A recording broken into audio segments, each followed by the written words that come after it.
The following is a Papi Chulo Radio original program. The views and opinions expressed in the commentaries and/or interviews in the following program are solely those of the individuals and are not views of Papi Chulo Radio, its parent, affiliate, or subsidiary companies.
Welcome to Are You Afraid? Scream Queens, the unofficial Scream Queens internet radio show exclusively on Papi Chulo Radio. Today is Sunday, October 11th, 2015, and I'm your host, Papi Chulo. During tonight's broadcast, we're going to recap, review, and dissect the latest episode of Scream Queens. Later on in the broadcast, get ready for a spoiler alert as we bring you the hit Fox series' casting scoops, spoilers, and ratings. So please welcome my co-host. First up, if you're a bit misogynistic, you're going to get a kick into the groin from Priscilla. That's how I do. Hey! Next up, you might find him in a graveyard, getting ready to get a little handy hanky-panky. It's Prince Rico Suave. What's poppin', what's poppin', what's poppin'? And last but not least, oh no, has he been kidnapped? It's Wilson Hammond Jr. Hey, you know I'm here. That's true, but we can't say that for someone else that we'll be talking about a little bit later on in this broadcast. So let's jump into our recap of episode 104, which was titled Haunted House, and it aired on October 6th, 2015. Here's the official synopsis of the episode. Zayday announces her candidacy for Kappa president, running against Chanel, who vows a vendetta against her, and recruits Chanel number 3 and number 5 to help undermine Zayday. Under the advice of Earl, Zayday decides to campaign by throwing a charity haunted house at an abandoned shack on Shady Lane nearby. Adamant that Zayday is responsible for the murders, Denise refuses to allow Zayday to throw the party, but later backs off when Zayday reveals that she knows Denise is a former Kappa reject, and thus a possible suspect. Grace and Pete speak to the sole survivor of the bathtub incident of 1995, Mandy Greenwell. She tells them that the baby's mother died.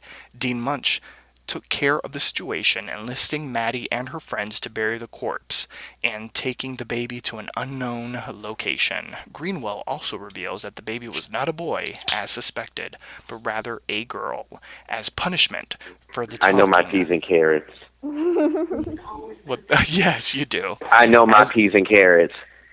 As punishment for talking, the Red Devil terrorizes Greenwell at her home and fatally stabs her. Hester starts seducing Chad, bonding over their mutual necrophiliac tendencies, and the pair head to the Shady Lane shack to have sex, but instead find the dead bodies of Ms. Bean, Chanel number 2, Shondell, Coney, and Greenwell. Repulsed, they alert the entire campus to the terror, motivating everyone at the university to attend, where Zayday is kidnapped by the Red Devil. Grace investigates the case of the Hag of Shady Lane, the former resident of the abandoned shack, learning that she was taking care of the bathtub baby in 1995, and it is revealed that the Hag is Gigi. Dun, dun, dun, dun. So, exactly. Dun dun doo. So let's get everyone's initial reaction to the episode. What did everyone think? We'll start off with Priscilla. I think like this whole episode was just kind of a setup episode for me. Like it wasn't really as splashy as the last 3 episodes have been, but I'm just like, okay, it's getting ready for Halloween, so I can understand why you're explaining a whole bunch of stuff that's going to make big things happen later on. So I'm okay with it being a little bit more quiet this time. Better not be for the rest of them though. Prince, what'd you think of the episode?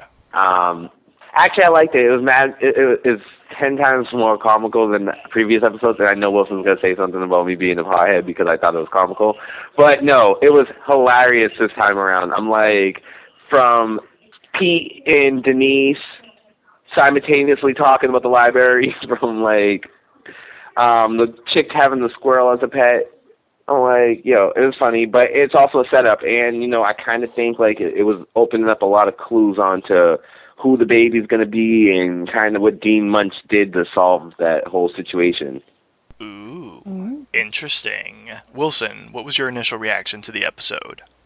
Well, I definitely feel like Priscilla on this one. It's definitely a filler episode.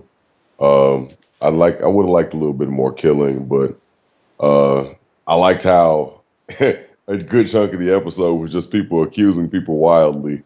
And that's exactly what everyone's doing right now at home when they're watching the show is like, who I know it's that person. I know it's not. Like, it could be you. Like, so it's a kind of fun play on what everyone's actually doing as they're watching the show. But it's definitely a filler episode. Thought there were a couple cool things that popped out that will lead into other things in the story, but I'm sure we'll discuss that later.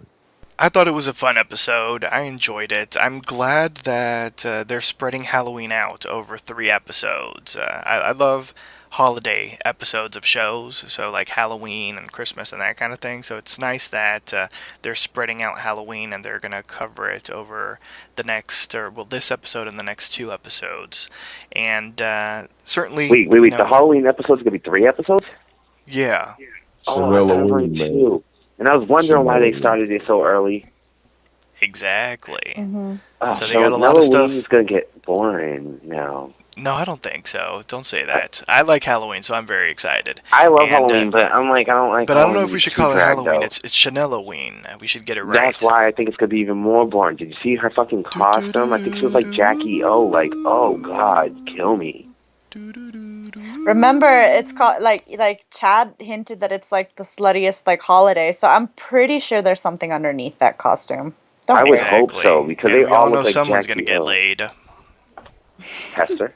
Could be. She might get her cherry popped. Or her butt cherry popped. I think that's already been popped at this point. Well, we'll be talking all about that and so much more in just a little bit because that was very interesting. The front door or the back door, who knows? So let's dive into the episode.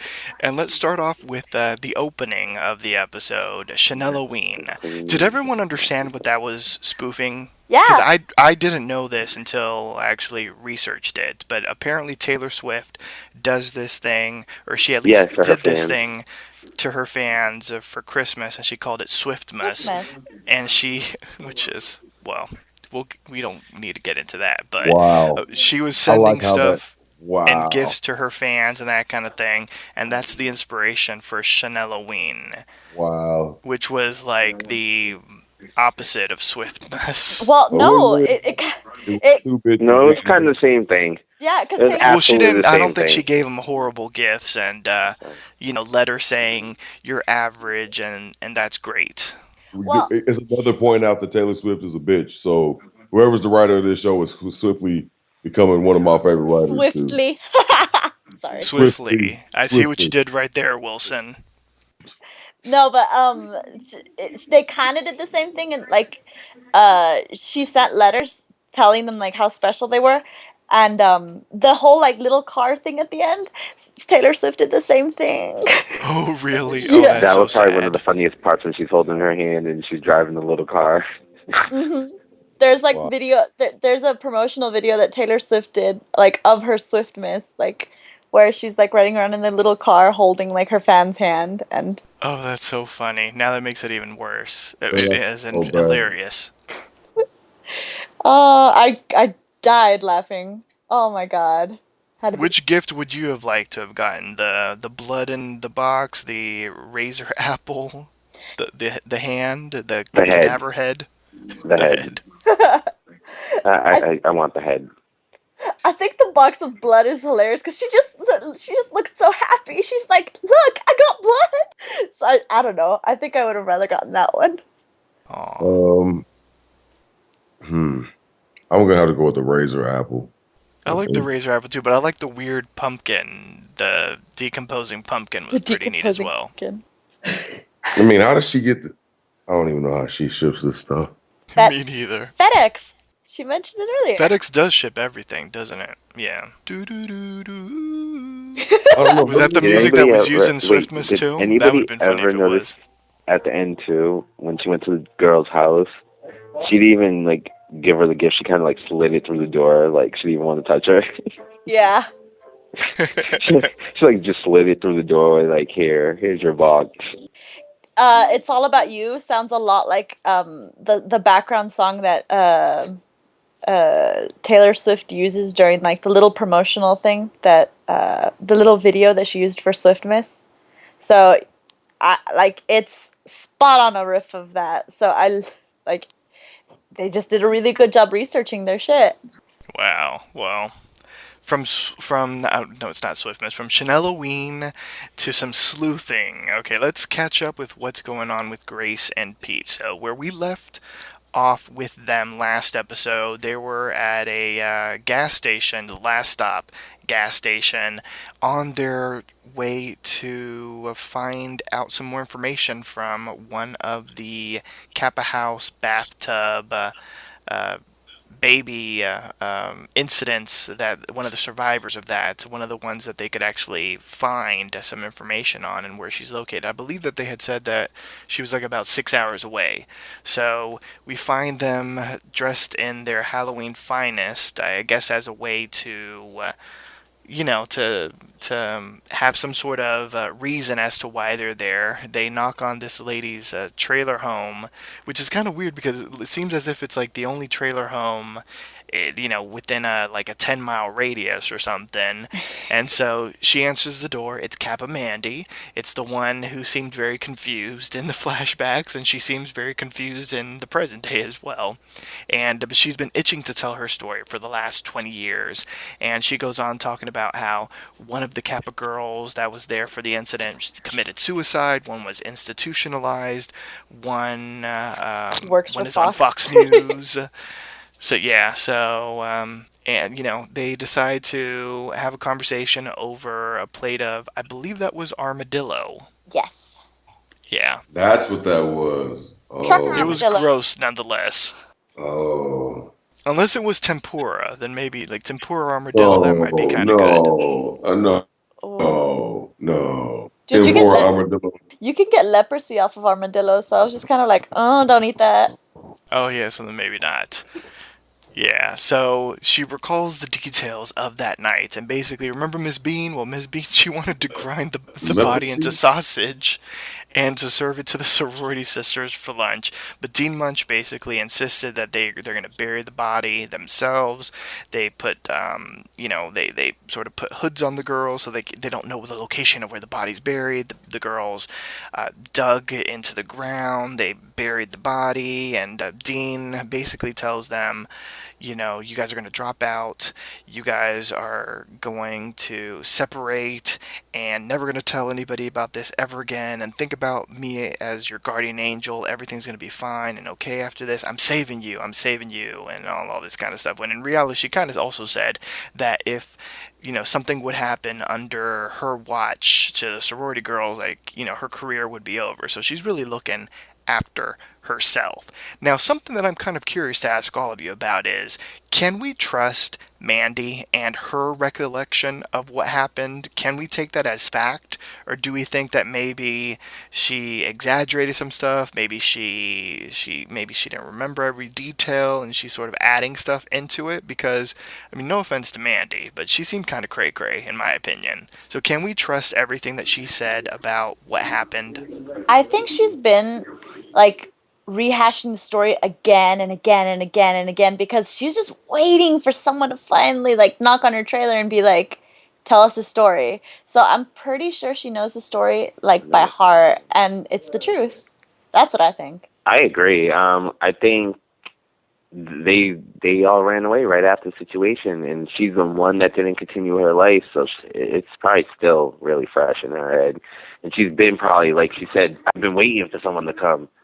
So I think she was just been waiting for the opportunity to finally, get the chance to finally tell someone the actual truth of what happened. Yeah, what do you think, Wilson?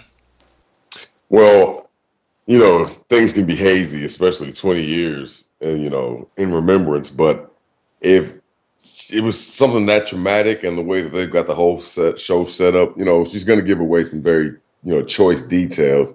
So I think, like, for the most part, what she's saying is going to be the truth, but the truth from a very skewed perspective. Of course, she's nuts. She's clearly nuts. So yeah. So it's kind of hard to say, but that's the best that you have to go on. And then considering she got smoked like shortly thereafter, I tend to think that yeah, she said she gave up something that was actually key to the story. So.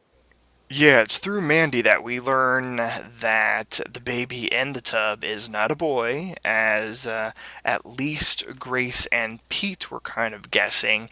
It's actually a girl. And yeah, so it's a girl. It's a baby girl that was. Y'all thought it was a girl. No, I don't yeah. think anybody thought it was a boy yet, right? No. Well, yeah, Grace thought it was a boy. Well, yeah, I think they were just doing that to throw us off, but yeah.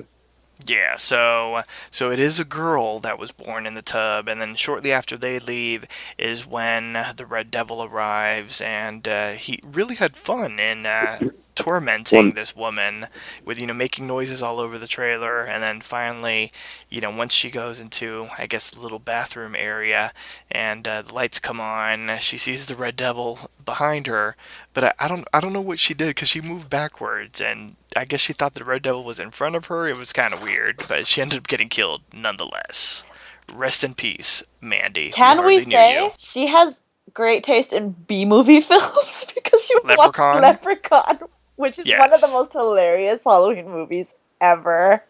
Yes. Leprechaun, and also Leprechaun Back to the Hood is good. Yes, in the worst of ways. Yes. Shout out to the Leprechaun. Just give him his pot of gold. They're actually making the Leprechaun versus Chucky movie. That might be kind of epic, especially if the bride comes back.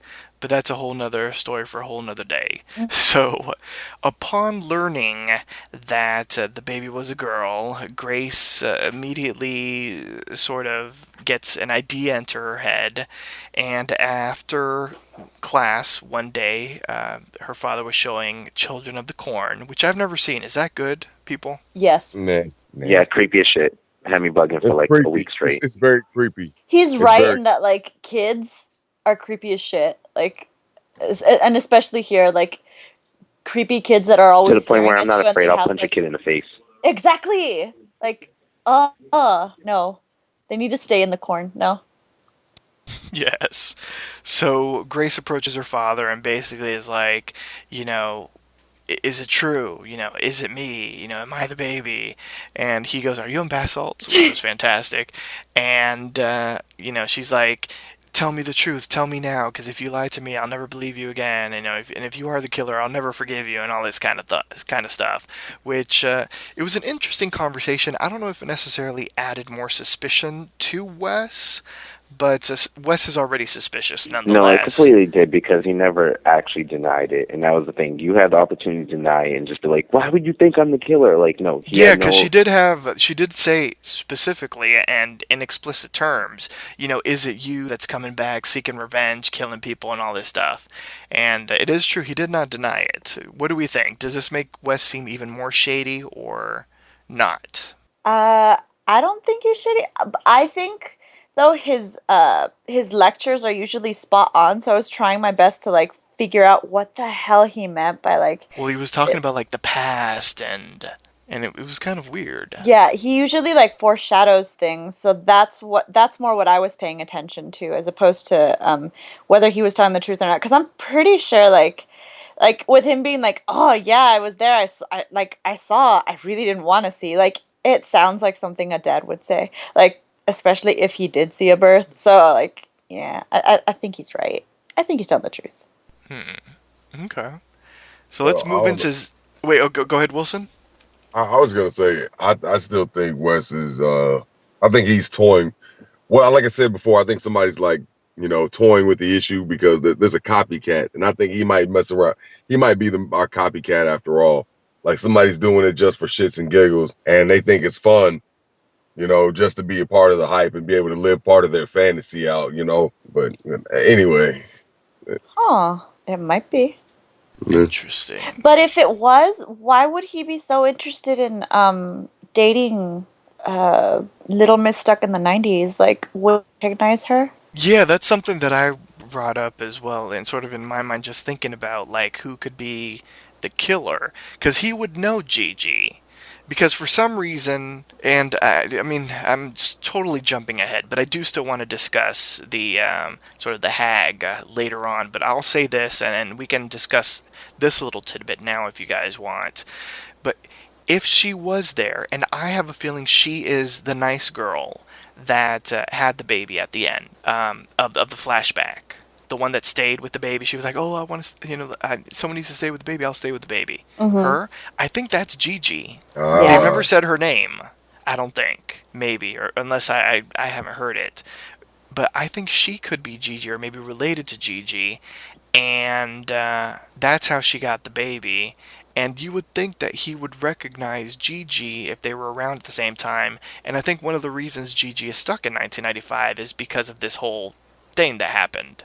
Although I could be wrong, because I'm trying to remember. I don't think they've ever said that girl's name. The one that's always been sitting down holding the baby. Yeah, I kind of always thought it was Gigi from the beginning. Remember, I made that comment why she's kind of maybe trapped back in the 19. She was so traumatic, she's still kind of back in 1995 in the previous statement. Yeah, because I always had thought Gigi was the nice girl because she's still extremely nice.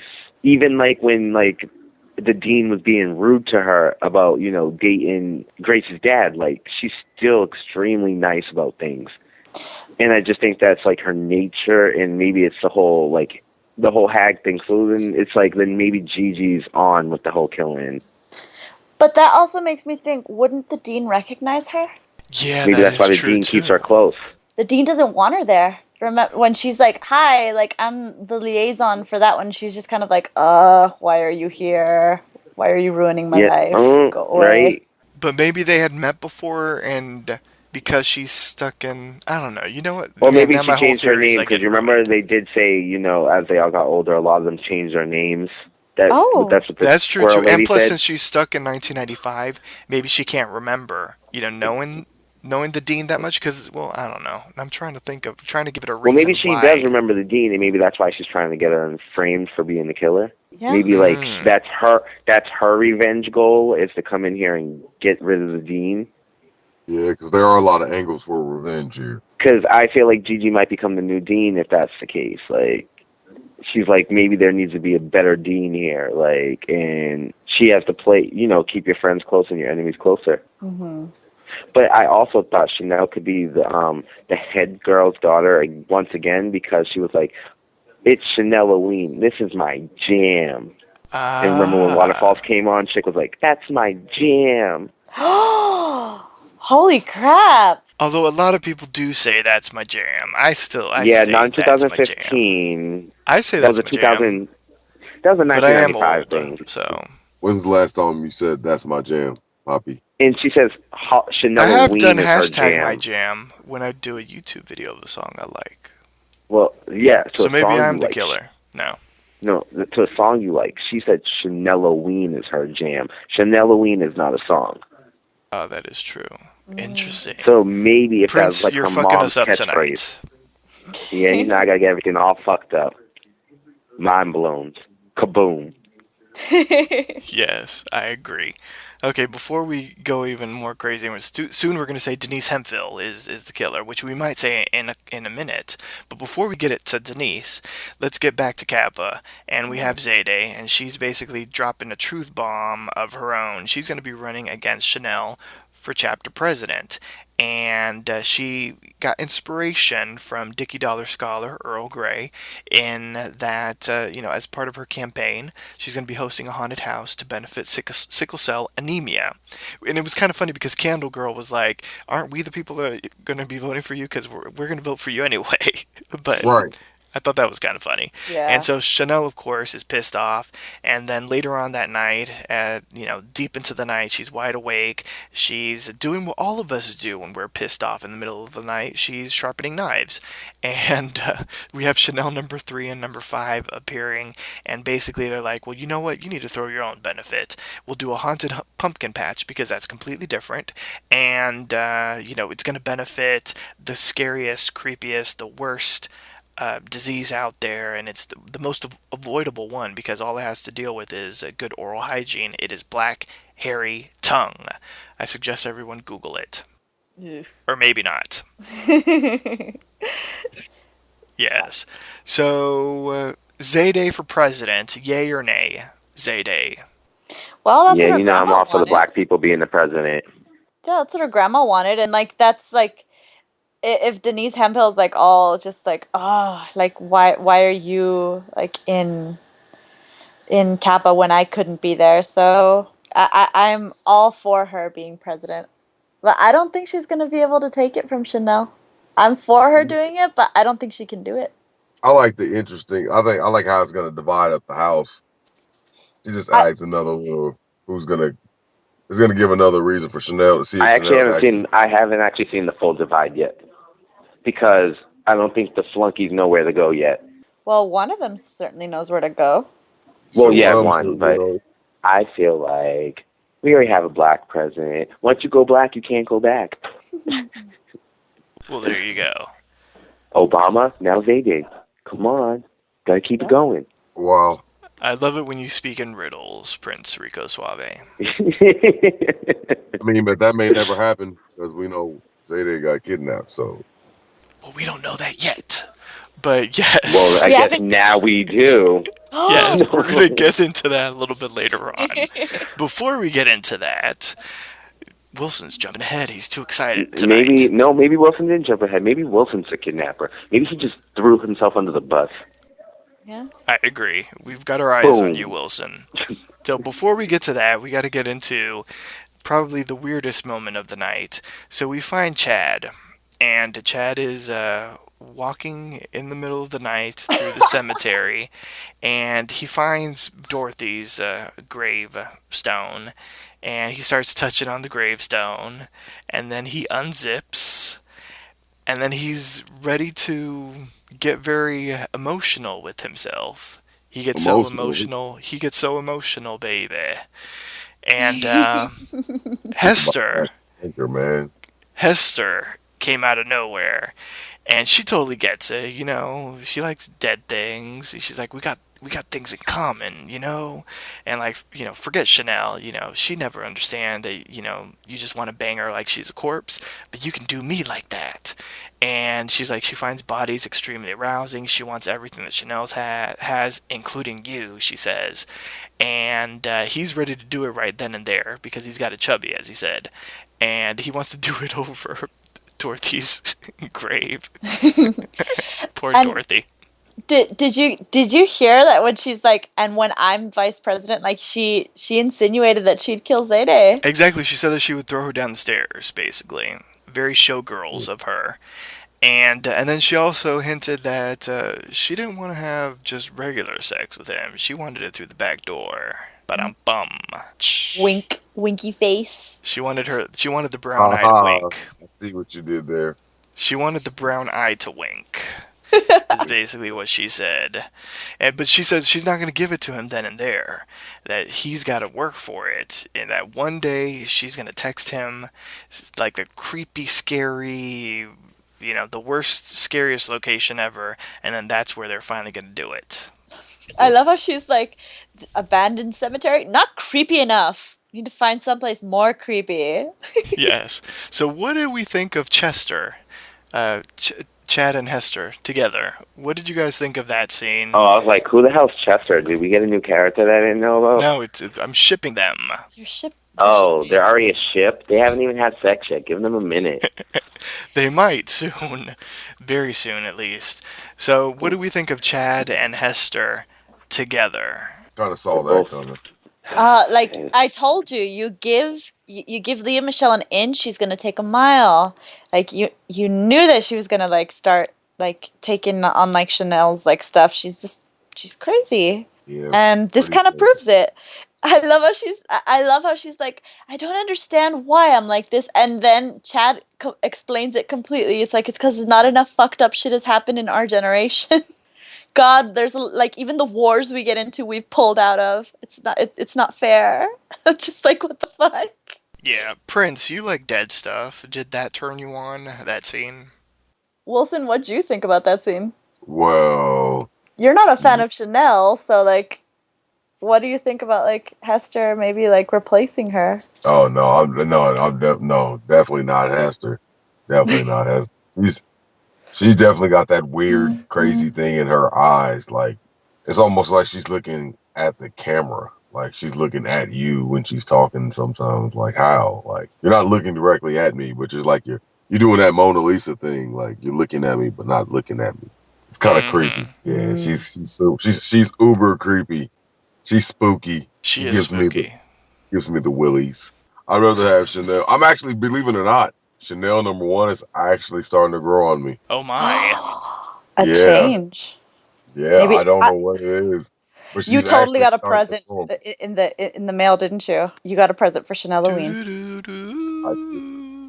Here with an earring in it. I thought it was kind of racist, but it was cool. But There you go. Prince, what did you think of the graveyard? You like dead things. Did it excite you?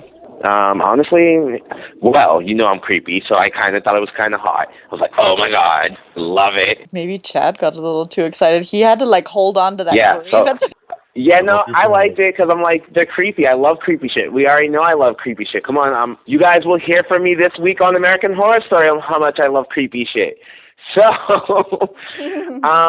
I was like so happy for that scene. I was like, yes, finally something creepy that's not like, because this is a comedy to me. I don't find this actually like a horror show. This is like a comedy, like mystery. It's kind of like Pretty Little Liars mixed with like comedy. It's like a funny Pretty Little Liars. So I'm like, yeah, this is kind of creepy. I could do this. And then, Leah Michelle, it's a whole different aspect of her. Like she's acting like a slut. Like we're used to geeky Leah Michelle. And not for nothing, she looks so sexy. Like, yeah, maybe she didn't like the shit she was saying was kind of creepy, but I'm like, dude, you're like so sexy right now. Like, you're kind of turning me on in a creepy way. I'm like, yeah, I could do this. I'm like, if we had more scenes like this, and I want to say this. I wouldn't go that far. No, maybe not scenes, but like the comedy aspect, like the banter back and forth. Man said sexy. I don't know about that. Well, Leah Michelle looked extremely sexy. Like she actually looked better than Chanel #2. What? And I like Chanel #2. What? Absolutely. I thought Leah Michelle looked extremely sexy as she became a Chanel. Wow. Nah, man. I like Leah Michelle. I love Leah Michelle and her Barbara Streisand nose. I love everything about. With Wilson, like, there's something in those eyes. I'm just like, you've got those. I'm gonna stalk you right after, right after you leave, like eyes. That's the kind of stuff Prince likes. I like creepy stuff, guys, because you know what? It seems 10 times more entertaining than normal stuff. Like if you saw something, like if it was like a normal scene and it was like them having that banter in like a cafeteria, would it have been as effective? No. But because it was a creepy, like, cemetery scene and it's called Scream Queens, I'm like, it worked out. Yeah. Yeah. I agree. So one plot point that we didn't discuss was the very beginning of the episode, and we left off the previous installment with Dean Munch getting accused of being the Red Devil. And once the police arrive, Dean Munch, in a kind of suspicious but kind of okay, maybe you're not kind of way, she described what she would have had to have done to have been the Red Devil. Basically she would have had 90 seconds to have done everything to... She's got something to do with it. But it was interesting. She pulled an OJ. I wish I could say, I want to say my ninja, she pulled an OJ. She straight got away with it and was like, if I did it, this is how I would have done it. Like, damn, bitch! Well... she's wearing a really blousy nightgown, so like it could still be underneath her nightgown. Like I'm just kind of like, you didn't have to take off the skin tight outfit. It's probably underneath there. Like, I don't know. Leave my girl alone. Like I She's said- innocent, and the police believed her. No, Because that's she because they has like been her a pillar food. for the community Yeah. for 30 years. That's because they like her food. That just shows how hot the cops are. You give a cop a good meal, and that nigga's gonna turn a blind eye. And then Oh we my- saw her invite Wes to the faculty costume party, and they're going to do a couple costume.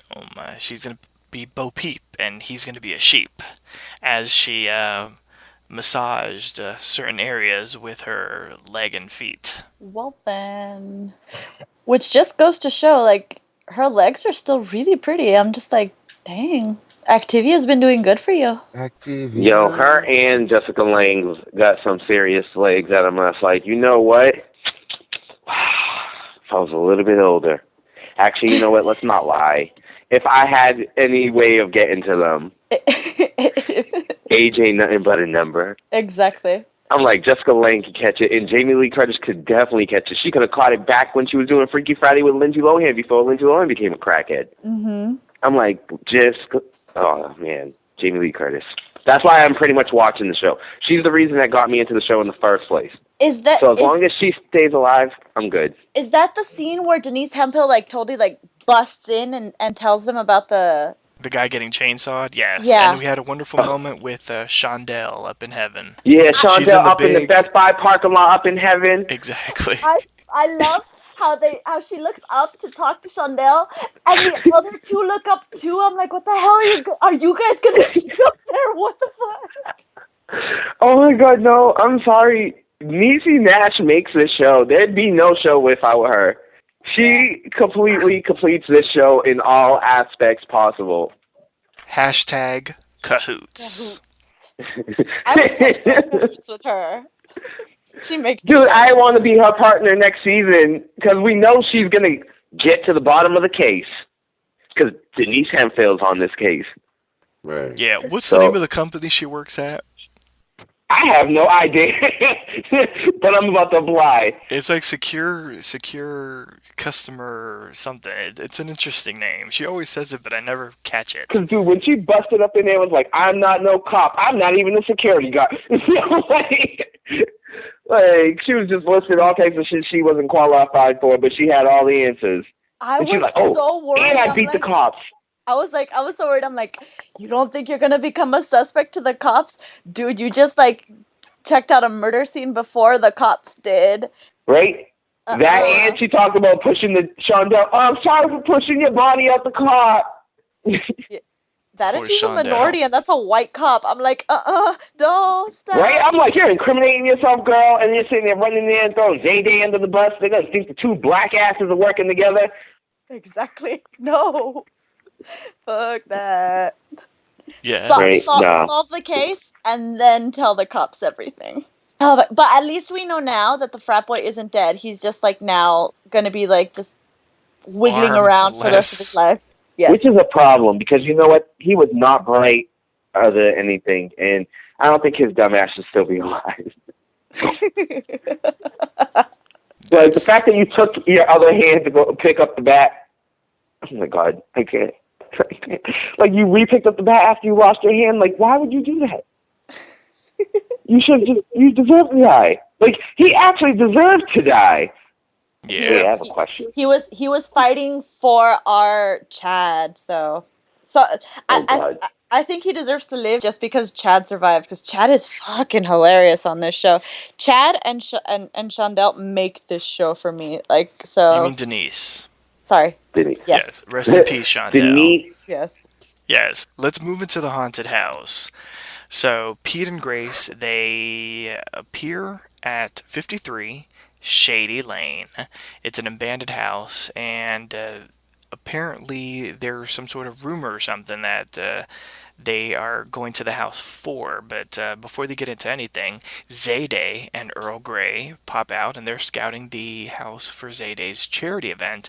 And all of a sudden, our good friend Denise Hemphill shows up too, and she and Pete begin to deliver sort of in unison that they had library researched. Which library?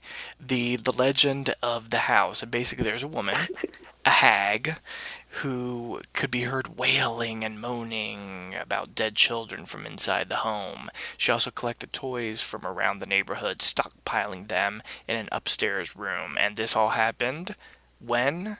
1995. We also learn when Denise once again approaches Zayday and accuses her of being the Red Devil, that Denise Hemphill was once a Kappa pledge back in not 1995 but 1988, but she was rejected by the racist Kappa girls, and she soon dropped out of college after that. And Zayday was like, could it be Denise's jealousy over Zayday that could provoke Denise to kill? What do we think of this Denise twist? I think it's funny that Denise is so Denise's actress is so freaking fabulous that like she plays herself back in 1988. Yeah, that was good. That's God. That's some good sleuthing. Oh my God, that was the best though. She's like, I ain't trying to be one of them. I'm trying to be a Kappa. Yeah. Shout out to the library too. That was like her and Pete. That library scene, I had to repost it on my Instagram. That's how funny I thought that was. Like the two of them in unison, and then when they said the same library, they're like, "Oh, okay." Like really. That is the only time I've ever considered him like funny or anything. Like absolutely. Like I honestly don't like his character so far. Like he's so boring. But like that, I was like, okay, I got you. You're pretty funny right there. Like I hope they gave you a little bit more scenes after they kill more people, because they're giving all the dead people the funnier scenes. She injects life into anything. Can we speak about Earl's accent? Oh my God, Lucian, that dude, that accent. Can we talk about how he favorited me because I said something about his accent on Twitter? I was like, yeah, nice. I like Earl. I hope Earl doesn't die. Me too. He's actually my favorite guy pledge. Earl is easy on the eyes. I'm just like, yay. You're here. I'm just gonna like sit and stare. But yeah, I definitely enjoyed that scene. That like whole scene set up from Denise learning about her history and what she has tied to the school and why she could be a suspect. But she ain't got to stab Shondell in the neck. We know that. So no, of course not. It's Shondell. And I'll repeat what Priscilla said again. She played herself in 1988. Yeah, that was fantastic. That was incredible. I'm thank God they had her play herself, because I don't think anybody could do that Denise role justice. Well, maybe Amber Riley could have been like a young Denise. Maybe I could see that.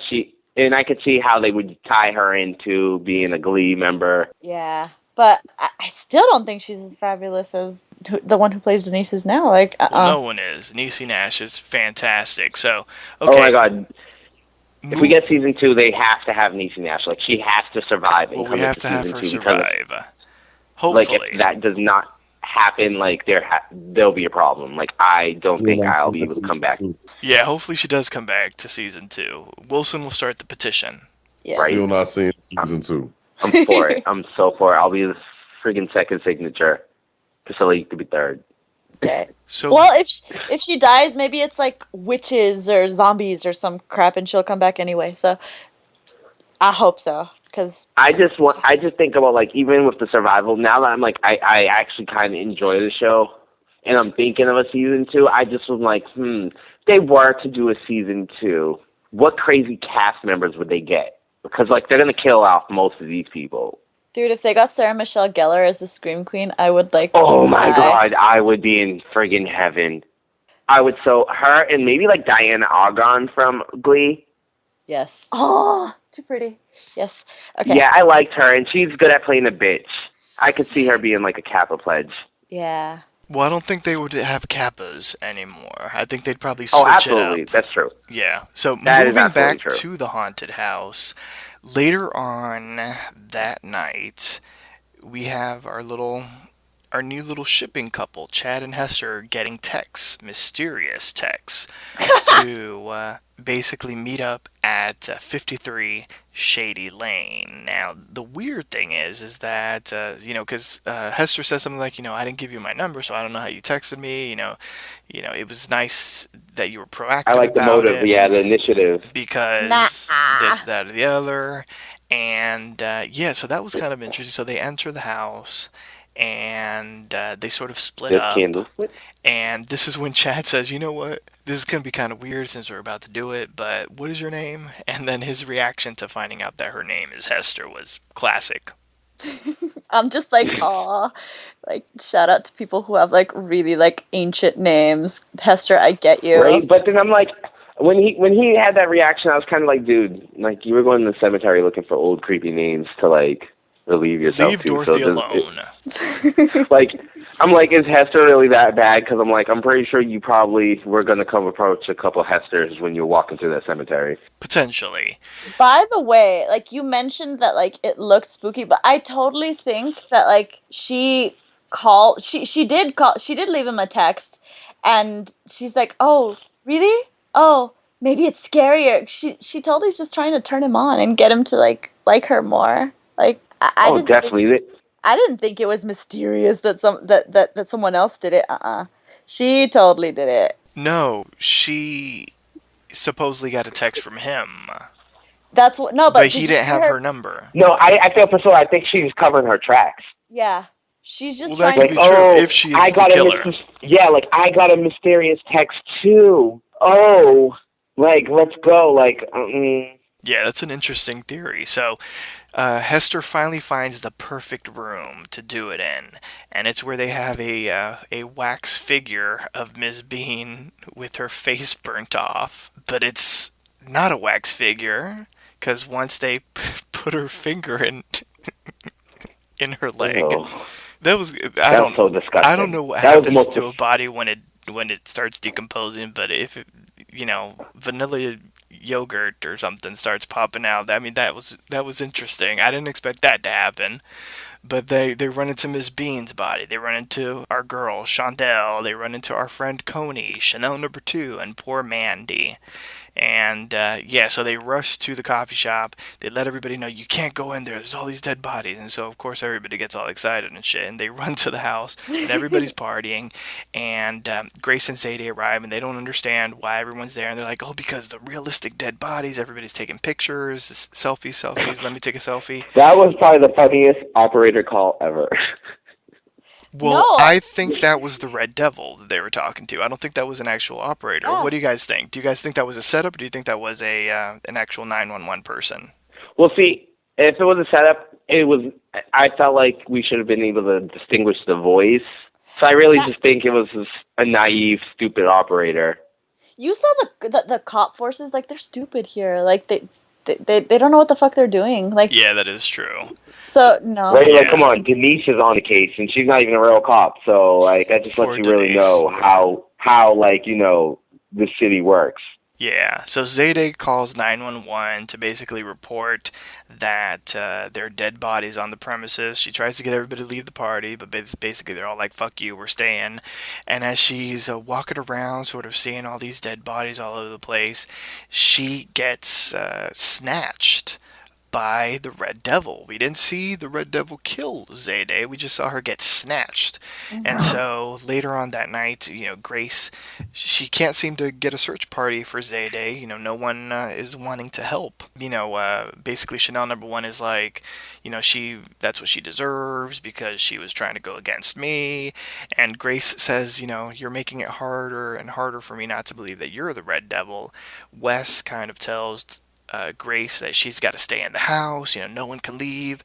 The Chanels are getting ready to go to their pumpkin patch fundraiser for what was it, Black Hairy Tongue? Yeah, which Yes. is the lamest idea ever, by the way. Well, not for nothing. Can we just talk about how crazy fucking Chanel was cutting the friggin' knives at 3 o'clock in the morning? We're worried for your mental sanity. Like, Really? And she's like just waving them around. Like, did you see friggin' Chanel number 5? Like, she was petrified. She was like, oh my god, this bitch is gonna cut me. Yeah.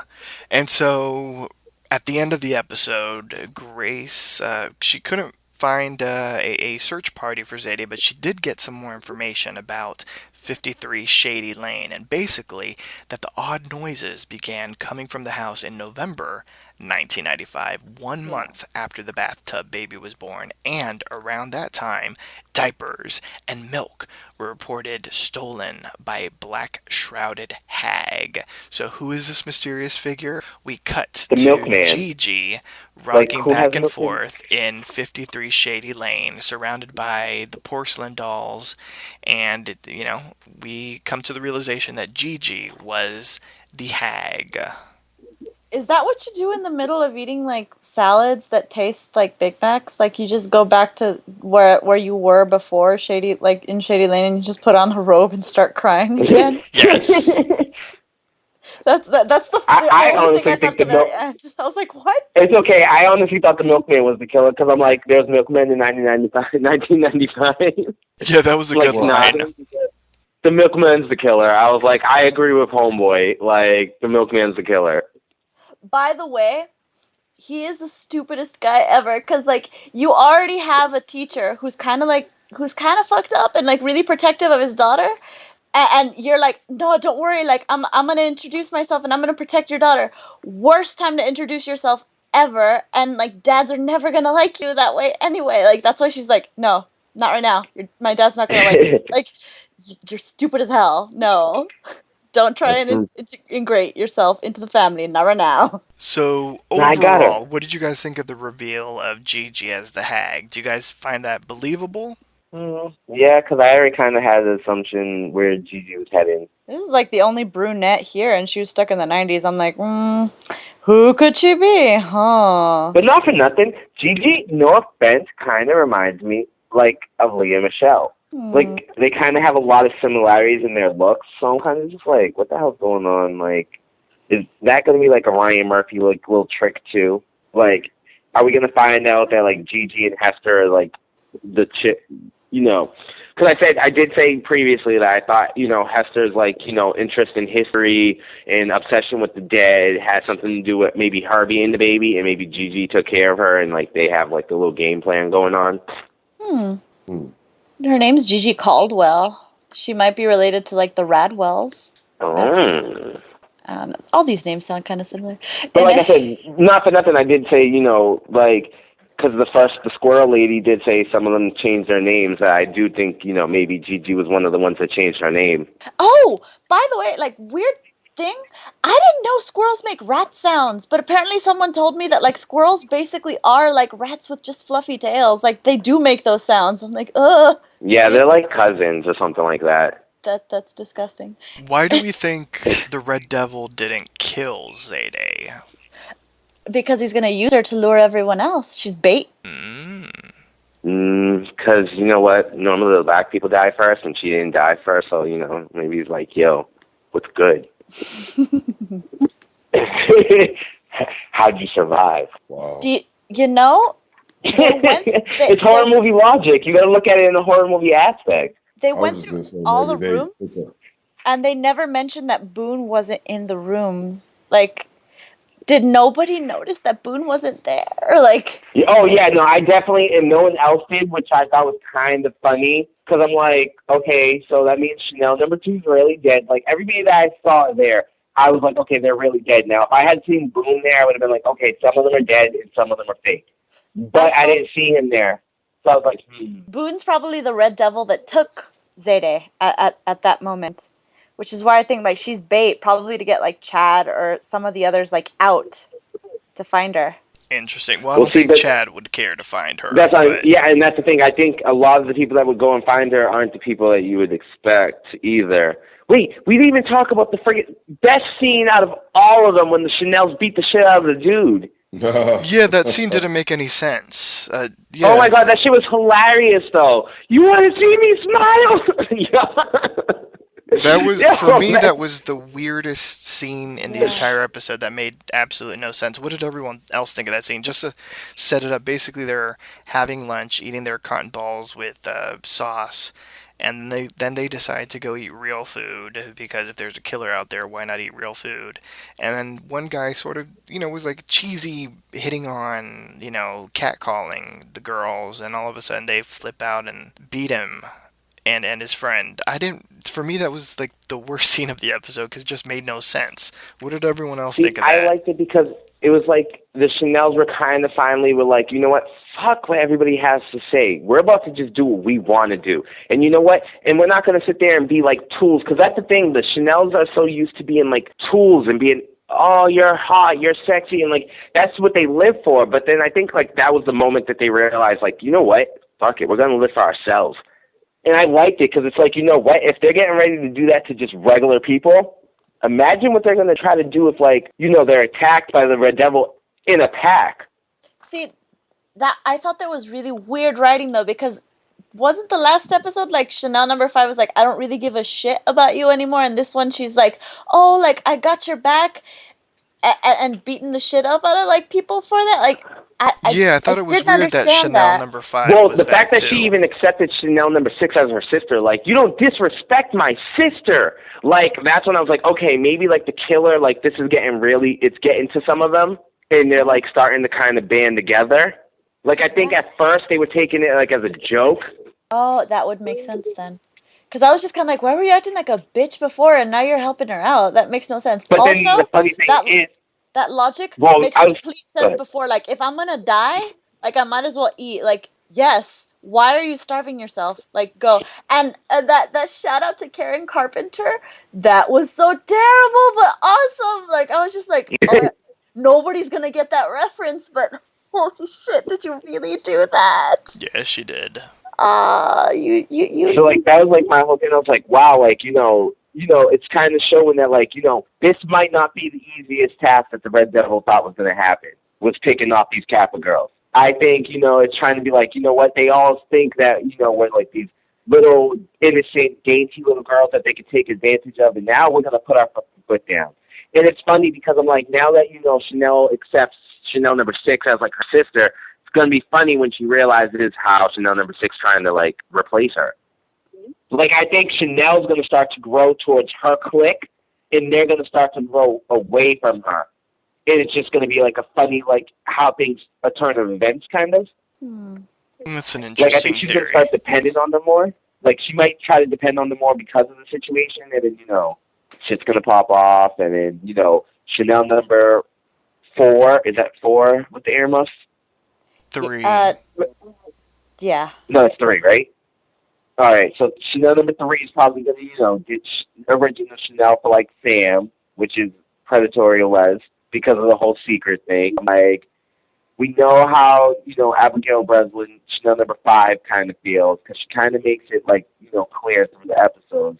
So, she's going to probably turn on her. And I think maybe that's what this whole Chanel-Halloween is. Chanel-Halloween, like, Chanel's going to grow closer to her Chanel, but her Chanel's going to grow further apart from her.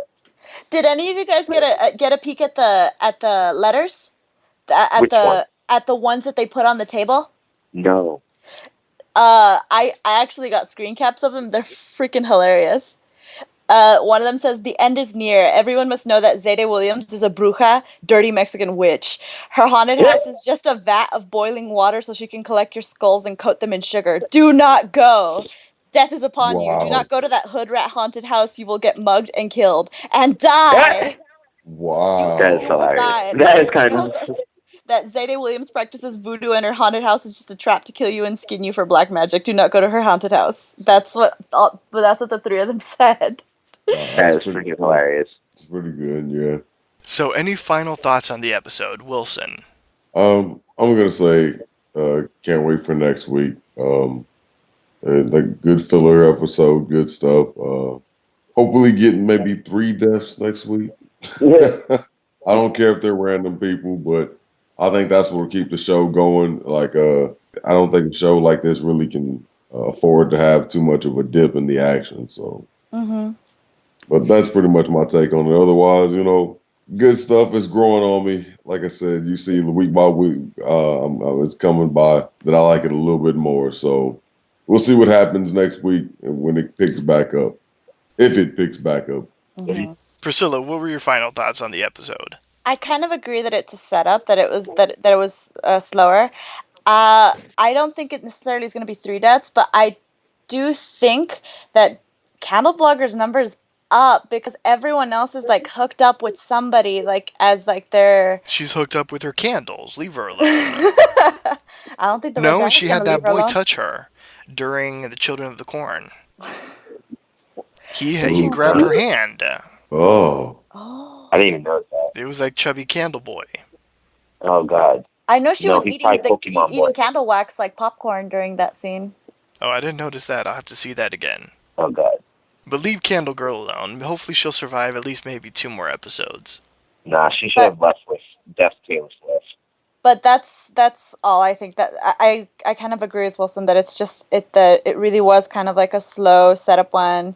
I did think that the it just came out of nowhere, the girl fight, like it was written just, it was a fun Poorly. thing, but it was written poorly. But it's fun, and this whole show is fun. So I'm just gonna turn my logic part of my brain off and just watch it. Prince, final thoughts on the episode. I like that. I like the comical aspect of it. I love the whole, like, it's, setting you up for, like, a new story and kind of answer some questions. And I'm kind of excited to see how Halloween ends. And I enjoyed the episode overall. I enjoyed anything with the haunted house, so that was fun. I will agree that the cafeteria kick-ass scene was very odd, and that it kind of sort of took things away from the episode because the rest of the episode was really good. I enjoyed the episode, whether I would classify it as a filler episode or not. I thought it was a really good episode. As I mentioned in the beginning, I enjoy anything that's kind of holiday related and Halloween related, so it was a good episode in my book. So let's get into our campus superlatives. Who do we think will survive until the finale, and who is or who are the killer/killers? We'll start off with Prince. All right. So survivors are Denise, because she's gonna get to the bottom of this. Zayday, because she's a good sleuth, and Grace because she's a main character. But yeah, I'm gonna leave it at that. And as for my killers this week, I'm gonna go with Gigi, Hester, and Boone, the brunette squad. I'm going to say it's them. I'm going to say Gigi because she was the nice girl, and you know what? Why wouldn't the nice girl turn bad? It's a horror movie based on her past. I'm going to say Hester because I think Hester's the baby, and I think Boone because Boone might be maybe Gigi's real kid. Maybe she ended up having a kid on her own. Maybe that's why she got so many dolls. Maybe it's like a family affair. Like Mary J. Blige? Yeah, they don't need no hateration. Wilson, your theory on survivors and killers. Well, I'm gonna go with everything that Prince said, of course, because those all make sense. Yeah, I have to stick with those. Killers. Now that's kind of sticking to the same. I still think the Dean has something to do with all of this, like in some way. And I still think Wes is like either a copycat or actually doing something. As far as the final killer, like I still think there's 2 or 3. I just can't figure out who. I can't figure out who the third one is, but the third killer won't make it to the end. So that's why I'm saying that's not why I'm saying they're it's kind of hard to put my finger on it. Well, the third killer we know for sure, like, interacts with the Red Devil, and we know for sure that Boone was like what kept you. So Boone might be your third Red Devil that you're looking for, the one that doesn't survive until the very end. Indeed. Priscilla. Okay, so of my survivors, I still think Chanel number 1, like for sure, is gonna make it, and Grace, because she's the main character, has to make it. And I am going to be like, I'm going to have faith and say this time that Zayday is going to make it, because she can't. Like, I don't think the Red Devil kidnapping her is going to, like, bring her down. I think she's going to survive this. As for the killers, I think I'm still stalwart in thinking that it's the dean with Boone as her helper, and the baby being Chanel number 5. But that's just my theory. Okay, interesting. Interesting theories from everyone tonight. Okay, so here's mine. I think Grace obviously has to survive. She's like the main character. Zayde is gonna survive because I just feel like she's got to make it. Denise survives, at least in my mind, because I need her to survive. I You just do. need her. I need you, Denise Hemphill. I need you to survive. Do not be a Shondell. Survive because she gotta get to the bottom of this. She really is, and that's gonna be I like swear, the if sad, she dies, like the it's sad gonna be part like the as far last as episode. our hope in the police. It's sad in that way, but it's exciting because it's Denise. Oh, absolutely. I feel like the last episode, if she does die, it's gonna be like the last episode, and she's still gonna get the answer before she dies. Hopefully, she'll tweet it out. And No, she'll be in heaven. also No. think that the Dean will survive Yeah. because you can't kill Jamie Lee. I feel like they can't. See, I feel 'Cause you. want I her feel to you on that return. aspect, but maybe she might have asked to be killed. I don't know. I hope not, but I 'Cause she's normally I a would like for survivor her to anyways. return. So those are my survivors. As far as the killers, I'm still gonna go with what I said last time. I think Boone, obviously, and I think Wes. And I think Boone is the baby because Boone is a junior and would make him 20. So everyone else is younger-ish, at least who I think could maybe be the baby. So I think it's Boone, and I still think it's Wes. So you think And she I got don't- her peas and carrots wrong? No, she knows her peas and carrots. If you look at it, then I'd have to agree with Priscilla. I can't think because because I can't think of there are no other girls that would be 20. Priscilla, yet. it would be right because it'd be Chanel number 5 because the three top Chanels are all equally Yeah, as old. but the girl in the tub wasn't a blonde, right? The girl in the tub She was a was. blonde. Oh, she was was. blonde? Mm-hmm. Oh, So it okay, could be actually because I either kept one of on the thinking that Chanels, she's honestly. brunette. Oh wait, no, it can't be Chanel number. It can't be Chanel number 3. number 3 because Chanel number 3's dad is Charles Manson. Yes. Okay, Unless so she was then- adopted by a crazy bitch, and that's what the crazy bitch is telling her. Like instead of telling her you're adopted, she just lies about.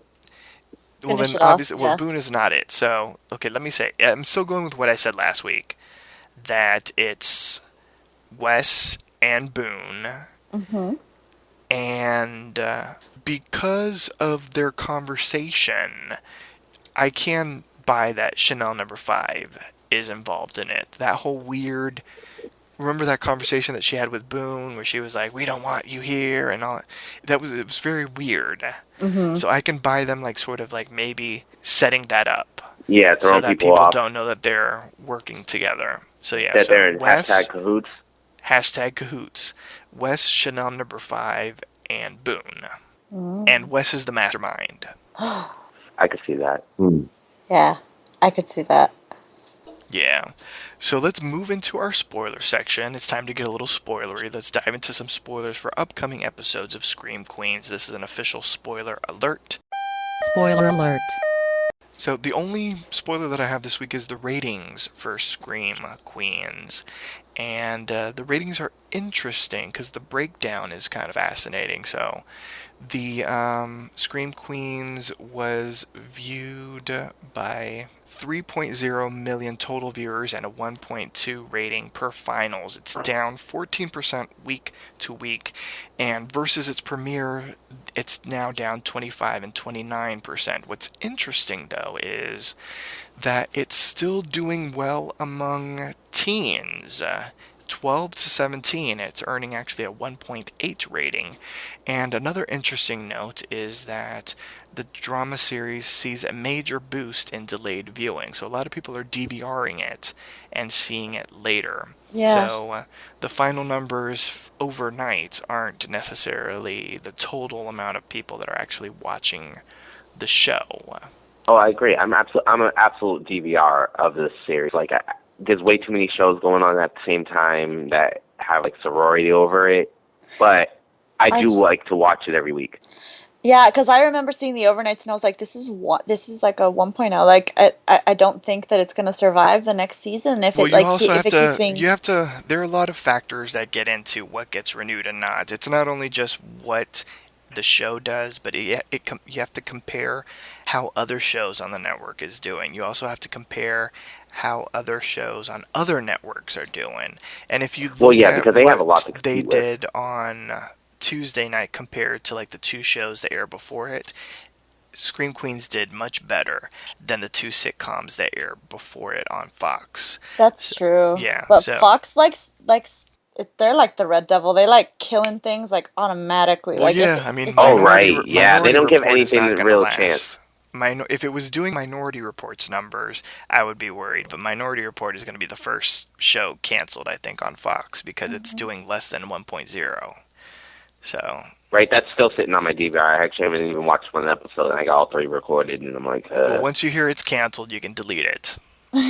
yay! Because I need to Yes. make room. And on that note, join us next time for a brand new installment of Are You Afraid? Scream Queens. Visit poppychuloradio.com/archives to download this episode and many more. Registered users will gain access to our archives of previously aired broadcasts. Please like us on Facebook by going to facebook.com/PCR Are You Afraid? You can also like the station on Facebook by going to facebook.com/poppychuloradio. You can email us with any questions, suggestions, comments, or concerns at contact@poppychuloradio.com. Co-host, can you please wish the listeners a good night? Night. Night. Buenas noches.